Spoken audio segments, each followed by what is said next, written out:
ఎన్టీఆర్ జిల్లా విజయవాడ లెనిన్ సెంటర్లో వామపక్షాలు ధర్నాలు నిర్వహించారు. ఈ సందర్భంగా సిపిఎంఎల్ లిబరేషన్ రాష్ట్ర కార్యవర్గ సభ్యులు డి హరినాథ్ మాట్లాడుతూ పార్లమెంటరీ ప్రజాస్వామ్యం గొంతు నిలిమారని, పార్లమెంటరీ చరిత్రలోనే మొదటిసారిగా 146 మంది ఎంపీలను సస్పెండ్ చేయడం ద్వారా మోడీ గిన్నిస్ రికార్డుకెక్కారని, పార్లమెంటరీ ప్రజాస్వామ్యం అపహాస్యం పాలైందని, సందట్లో సడేమి అన్నట్లు ప్రతిపక్ష సభ్యుల్ని సస్పెండ్ చేసి 16 బిల్లులు ఆమోదం చేసుకోవటం మోడీ మార్క్ రాజకీయమని, మైసూర్ బీజేపీ ఎంపీ ప్రతాప్ సింహకు పాస్ మంజూరు చేసి పార్లమెంట్లో వారు ప్రవేశించే విధంగా అధికార పార్టీ అవకాశం కల్పించిందని, దేశ రాజధాని ఢిల్లీలోని అత్యంత ఆధునికీకరణతో నిర్మించిన కొత్త పార్లమెంటు భవనంలో భద్రతా వ్యవస్థ డొల్లతనాన్ని ఈ సంఘటన తేట చేసిందని, భద్రతా వైఫల్యానికి నైతిక బాధ్యత వహించి రాజీనామా చేయాలని హోంశాఖ మంత్రిని ప్రతిపక్షాలు కోరిన ప్రభుత్వం నుండి కనీస స్పందన లేకపోగా 146 మంది ఎంపీలని సస్పెండ్ చేయటం అప్రజాస్వామ్య చర్య అని,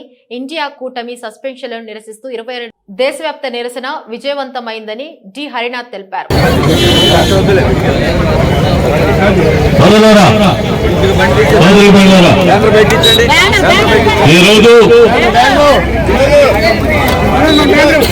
ఇండియా ఫోరం ఆధ్వర్యంలో 142 మంది పార్లమెంటు సభ్యుల సస్పెన్షన్ కు వ్యతిరేకంగా ప్రజాస్వామ్యం పరిరక్షించబడాలని చెప్పి, అదేవిధంగా అంటే మోడీ పాలనలో ఎవరైతే ప్రశ్నిస్తున్నారో వాళ్ళు రాజద్రోహులుగా, దేశద్రోహులుగా ముద్రపడే పరిస్థితి ఉంది. సాక్షాత్తు పార్లమెంటు మరి మహాపుణ్యమని, దీనికి రక్షణ ఉందని చెప్తున్న పాలనలో, మోడీ పాలనలో పార్లమెంటు సభ్యులకే రక్షణ లేని పరిస్థితి. 13వ తారీఖు ఏదైతే ఉందో గతంలో పార్లమెంటు దాడి జరిగిన రోజు అదే రోజున మరి బీజేపీ మైసూరు ఎంపీ ఎవరైతే ప్రతాప్ సింహ వాళ్ళందరికీ పాసులు ఇచ్చి అక్కడ పొగబాంబులు వేసే విధంగా దోహదపడ్డాడు. ప్రతాప్ సింహపై చర్యలు చేపట్టడం కాకుండా దాడులేయటం నేరమని, దాడులేయటం ఏమిటని ప్రశ్నించిన 146 మంది ఎంపీలను సస్పెండ్ చేయడం ఏదైతే ఉందో ఇది పార్లమెంటరీ చరిత్రలోనే చాలా దురదృష్టకరమైన రోజు. ఇప్పుడు పార్లమెంటరీ సంఘటనకి నైతిక బాధ్యత వహించి హోంమంత్రి అనే ప్రధానమంత్రి రాజీనామా చేయాలని కోరుతున్నా, కనీసం పార్లమెంటుకు వచ్చి మరి దాని మీద వివరణ కావాలని చెప్పి అడిగినా సరే దాన్ని కానియకుండా ఈరోజు మోడీ అనుసరిస్తున్న విధానాలకు వ్యతిరేకంగా ఇండియా కూటమి దేశవ్యాప్తంగా ఈ కార్యక్రమం చేపట్టడం జరిగింది.